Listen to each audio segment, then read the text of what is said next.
Saudações a todos, muito respeito, mais uma gravação. O assunto hoje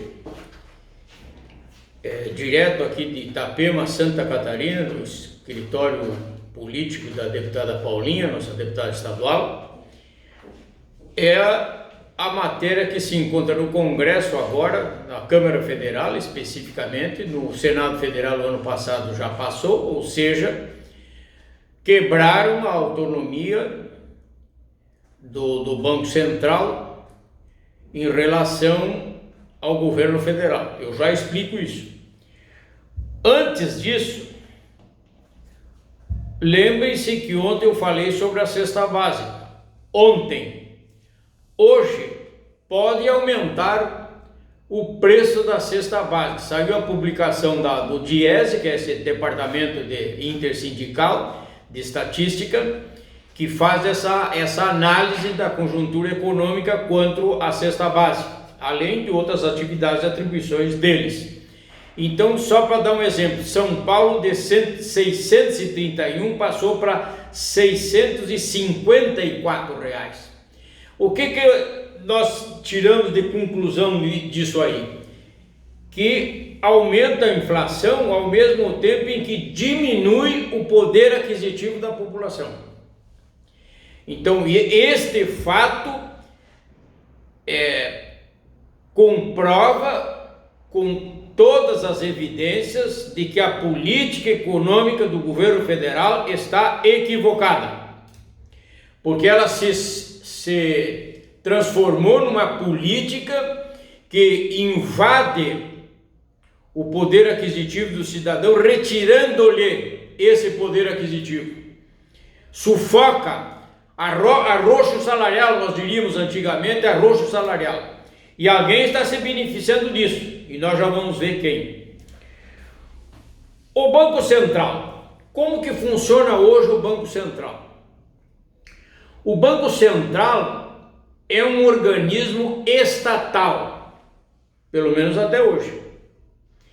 Ele dita as políticas econômico-financeiras do governo federal, atua diretamente em todo o sistema financeiro bancário do país, está atrelado ao governo federal. A matéria que se encontrava no Senado e foi aprovada, e está na Câmara e por certo vai ser aprovada, vai fazer com que o Banco Central se torne independente, ou seja, não terá vínculo com o governo federal. Bom, quem é que faz parte, afinal de contas, desse tal de Banco Central? Assim, à primeira vista, parece que a gente não sabe quem é o Banco Central, mas a gente sabe sim, é o tal do Bacen. Quando você deve, por exemplo, uma pensão alimentícia, ou quando você deve para algum banco, você deve para alguma pessoa, ou a parte contrária entra na justiça, e aí lá na tua conta o Bacen entra e toma o teu dinheiro. Esse é o Bacen, ele atua diretamente na nossa vida. Então, Bacen, o Banco Central, dele fazem parte 9 pessoas. Um é o presidente e 8 diretores. Quem é o presidente atual? Roberto Campos Neto. E Neto por quê? Porque ele é neto de Roberto Campos, um grande economista nacional que foi ministro do planejamento do governo Castelo Branco, o primeiro governo ditador do país em 1964, Castelo Branco. Bom, o avô dele, desse Roberto Campos Neto, pertenceu então à ditadura e manobrava a conjuntura econômica do país em relação também aos organismos internacionais. Este Roberto Campos, de onde ele veio? Vamos botar o dedo na ferida. Ele é egresso do Banco Santander.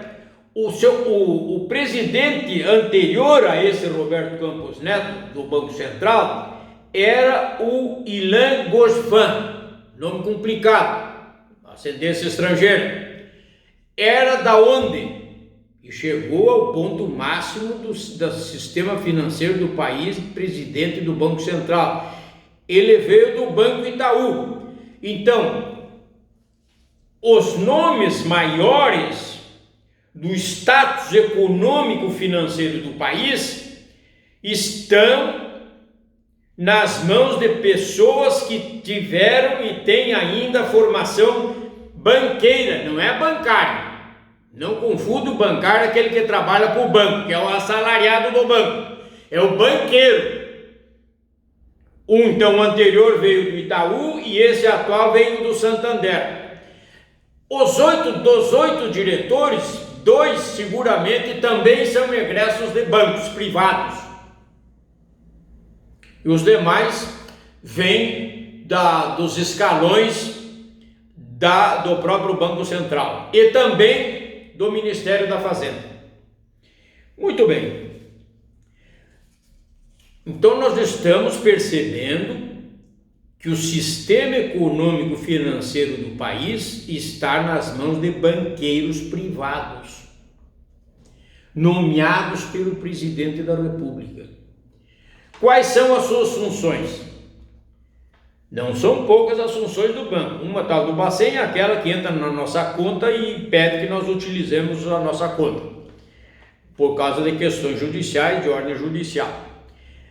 A primeira função do Banco Central é emitir papel moeda.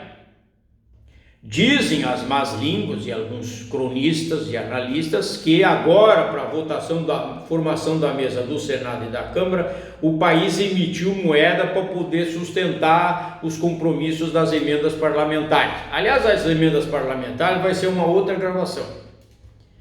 Eu sou contra a emenda parlamentar e vou dizer por quê. Então emitiu a papel moeda e também a moeda metálica.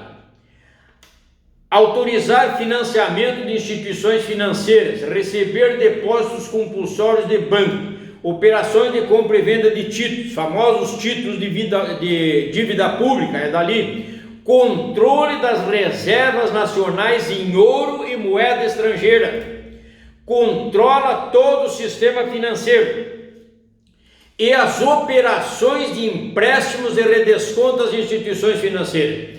Esse sistema aqui eu tive que estudar e há muito tempo eu fui curioso e vou transmitir para vocês agora isso aqui.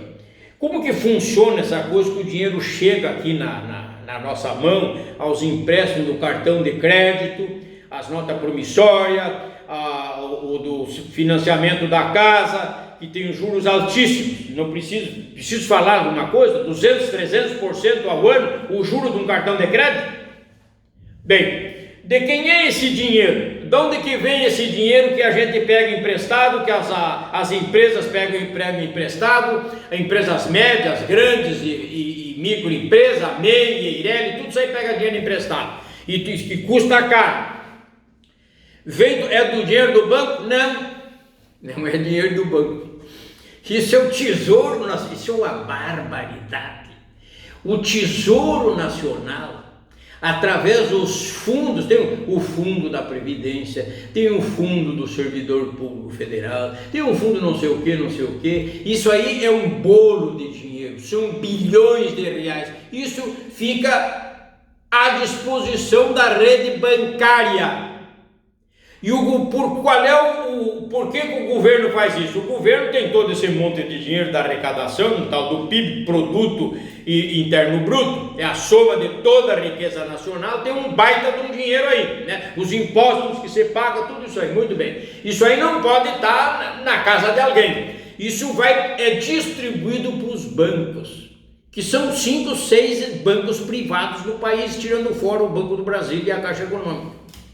Os bancos privados pegam então este dinheiro a 1%, 2% ao máximo ao ano, emprestam para esses bancos. E o bobo aqui do Magro Guimarães paga de cartão de crédito quanto? Você aí quanto que paga? Então os bancos privados estão... Por isso que aparece os relatórios de prestação de conta dos bancos, cada semestre aparece o balancete. Não baixa de 4, 5 bilhões de reais é o lucro deles. E vão repartir com quem? Com o povo? Comigo? Não. Vão repartir com os que são acionistas desses bancos. E o trouxa aqui pagando ainda, aposentado há 40 anos, e ainda continua pagando e recolhendo o INSS. Bem, para encurtar a história, com a independência agora, claro que no Congresso vai passar isso aí, na Câmara Federal vai passar, o que vai acontecer? Os bancos privados já dominam o Banco Central. Com a independência, estão dizendo autonomia para refrescar um pouco o assunto, mas é com a independência do Banco Central, os bancos particulares vão deitar e rolar, vai ser uma festa. Vai ser uma festa, não vão ter controle dos governos. E tem um artigo ali, muito capcioso, um artigo nessa lei, é que a troca de presidente e de diretores só se dará no 3º ano do mandato do governo seguinte. Então imaginemos que o Bolsonaro perca as eleições de 2022. O futuro governo só vai poder mexer na estrutura do Banco Central dali 3 anos. O servicinho que eles estão fazendo é muito bem feito. Então nós precisamos da tua consciência, ô companheiro. Eu sei que você que tem aí minha idade, aí, se você chegar nos 80, 90 anos, 100 anos, você vai se lembrar que 60 anos atrás, a partir de hoje, o Jango já queria fazer a reforma bancária, para que os bancos trabalhassem a benefício daquele que trabalha e daquele que produz. Isso está nos estatutos do nosso partido. Essa reforma bancária. 60 anos depois nós estamos no mesmo problema, trabalhando para banco. Aliás, falando em banco, alguém já sabe se banco que recolhe imposto? Se rico paga imposto? Se as grandes empresas pagam imposto? Eu pago imposto. Você que está me ouvindo paga imposto. E paga ainda na ficha, na boca do caixa, no teu contra-cheque, tu paga, tudo é recolhido no teu contra-cheque. Fiquemos por aqui, não posso me exaltar, porque tem muitas gravações pela frente. Um abraço meu e da deputada Paulinha.